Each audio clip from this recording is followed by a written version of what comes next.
রাজার ঘরে ছোট রানী এলো পদ্মাবতী, রানী পদ্মাবতী। রাজার আরো 6টি রানীর ছিল না সন্তান, পদ্মাবতীর কোলালোতে মিলল সমাধান। বছর যেতে জন্ম নিল 7 ছেলে 1 মেয়ে, হয় খুশির আকাশ হঠাৎ কালো মেঘে গেল ছেয়ে। হিংসেতে যায় জ্বলে পুড়ে বাকি 6টি রানী, যুক্তি করে ঘটায় ওরা 7 কুমারের হানি। সুযোগ মতো 7 ছেলেকে মাটিতে দেয় পুঁতে, বাঁচে একা পারুল, ওরা পায় না তাকে ছুতে। ধাইমা বাজায় সেই মেয়েকে বড় করে তোলে, 7 ভাইকে পায় যে পারুল 7টে চাপা ফুলে।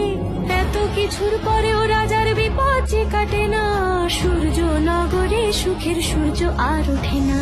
হিংসা বিবাদ বিচ্ছেদ আর প্রেমের কাহিনীতে পারুল বোন কি পারবে 7 ভাই চম্পাকে জাগাতে।